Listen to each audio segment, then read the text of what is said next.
क्या आप जानते हैं, हमारी पृथ्वी का भविष्य इस वक्त एक बहुत बड़े वैज्ञानिक प्रयोग पर टिका हो सकता है।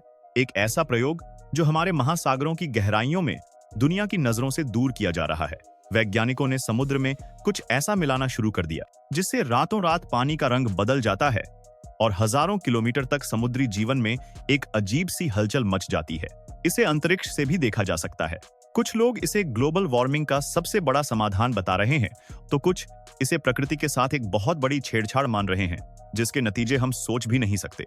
आखिर समुद्र में क्या मिलाया जा रहा है? क्या यह हमारी दुनिया को बचाने की कुंजी है या फिर एक ऐसा दरवाजा जो किसी नई मुसीबत को खोलेगा?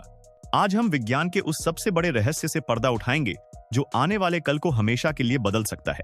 लेकिन आगे बढ़ने से पहले हमारी आपसे एक छोटी सी रिक्वेस्ट है कि अगर आप हमारे चैनल पर पहली बार आए हैं तो प्लीज इसे सब्सक्राइब जरूर कर लीजिए, और अगर वीडियो पसंद आए तो उसे लाइक करना मत भूलिएगा। हमारा अनजान रक्षक समुद्र। इस पूरी कहानी को समझने के लिए हमें सबसे पहले अपने सबसे बड़े दोस्त को जानना होगा, जिसके बारे में हम शायद ही कभी सोचते हैं, हमारा समुद्र।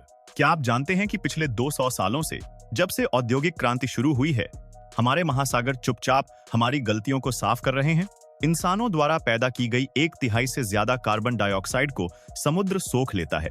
यह एक प्राकृतिक प्रक्रिया है, लेकिन हमारी गतिविधियों ने इस पर इतना बोझ डाल दिया है कि यह अब खुद को संभाल नहीं पा रहा है। जमीन के मुकाबले समुद्र 19 गुना ज्यादा कार्बन स्टोर कर सकता है। यह पृथ्वी का सबसे बड़ा स्पंज है जो ग्लोबल वार्मिंग के असर को लगातार कम कर रहा है। लेकिन यह रक्षक अब खुद बीमार पड़ रहा है। जैसे एक स्पंज बहुत ज्यादा पानी सोखने के बाद निचोड़ने लगता है, वैसे ही हमारा समुद्र अब कार्बन से इतना भर चुका है कि वह ज्यादा एसिडिक हो रहा है। और यहीं से शुरू होता है एक बहुत ही खतरनाक खेल, एक खतरनाक आइडिया का जन्म, ओशन फर्टिलाइजेशन। 1980s के दशक में एक अमेरिकी समुद्र विज्ञानी ने एक अजीब चीज देखी। उन्होंने पाया कि जब रेगिस्तान से उड़कर धूल, जिसमें आयरन होता है, समुद्र में गिरती है, तो उस जगह पर फाइटोप्लैंक्टन नाम के छोटे छोटे समुद्री पौधे अचानक से लाखों करोड़ों की संख्या में उगने लगते हैं। यहीं से एक आइडिया का जन्म हुआ, क्यों ना हम खुद ही समुद्र में आयरन डालें। फाइटोप्लैंक्टन फोटोसिंथेसिस के लिए हवा से कार्बन डाइऑक्साइड लेते हैं, तो जितने ज्यादा फाइटोप्लैंक्टन, उतनी ज्यादा कार्बन डाइऑक्साइड हवा से कम होगी और ग्लोबल वार्मिंग की समस्या हल हो जाएगी। सिद्धांत में यह आइडिया इतना शक्तिशाली था कि यह पूरी पृथ्वी को ठंडा कर सकता था। यह प्रकृति की नकल करने जैसा था, लेकिन एक बहुत बड़े और तेज पैमाने पर। लेकिन इस आइडिया के साथ एक बहुत बड़ा खतरा भी जुड़ा था। एक अच्छा आइडिया या एक भयानक गलती? जैसे ही वैज्ञानिकों ने यह प्रयोग शुरू किया, दुनिया भर के आलोचक और पर्यावरणविद इसके खिलाफ खड़े हो गए। उनका डर जायज था। अगर एक ही जगह पर बहुत ज्यादा फाइटोप्लैंक्टन उग जाएं, तो जब वे मरेंगे और सड़ेंगे तो वे मीथेन जैसी खतरनाक ग्रीन हाउस गैसें पैदा कर सकते हैं, जो कार्बन डाइऑक्साइड से भी ज्यादा खतरनाक है।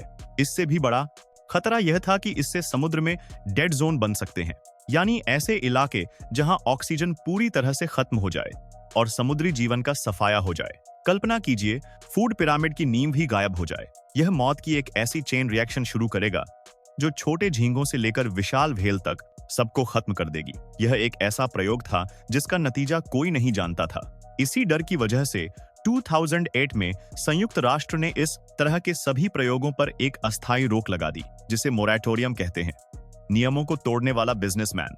लेकिन 2012 में रस जॉर्ज नाम के एक कैलिफोर्निया के बिजनेसमैन ने इस रोक को नजरअंदाज कर दिया। उसका मकसद ग्लोबल वार्मिंग को रोकना नहीं, बल्कि सैल्मन मछली की आबादी को बढ़ाना था।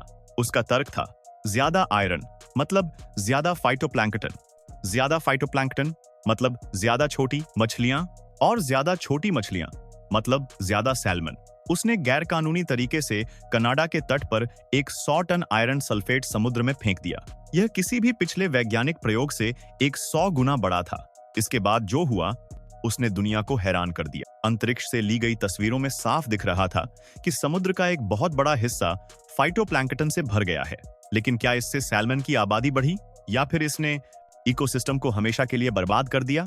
यह आज भी एक रहस्य है, और इस घटना ने जियो इंजीनियरिंग के अनियंत्रित खतरों को पूरी दुनिया के सामने ला दिया। आज का प्रयोग, समुद्र को एंटासिड देना।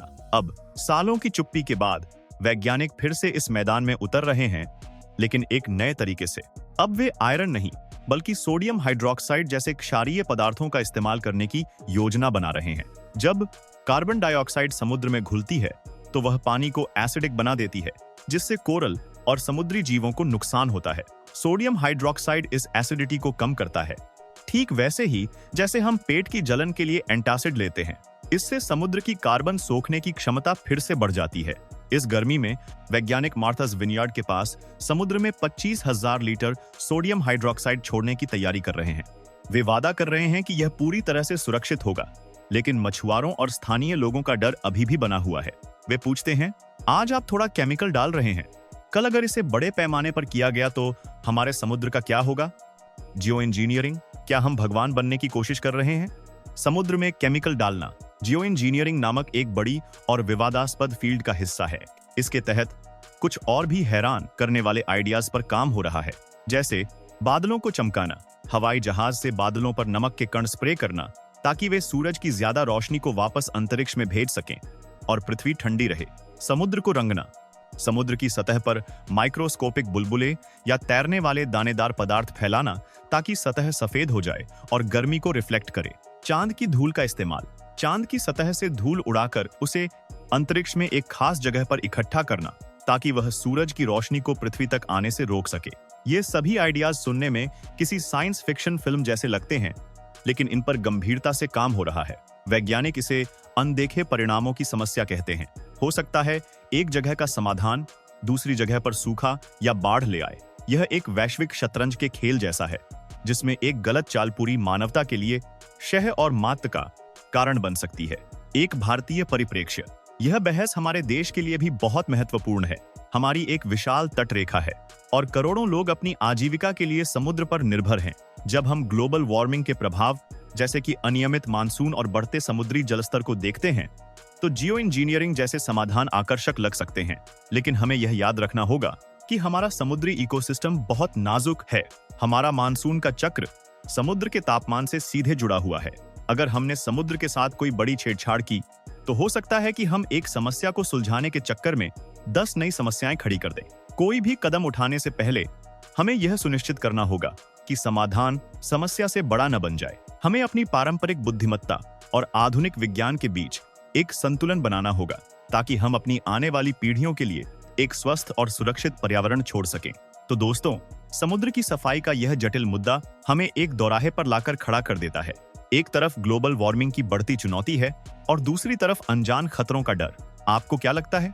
क्या हमें पृथ्वी को बचाने के लिए ऐसे बड़े और जोखिम भरे कदम उठाने चाहिए, या हमें प्रकृति को उसके हाल पर छोड़ देना चाहिए?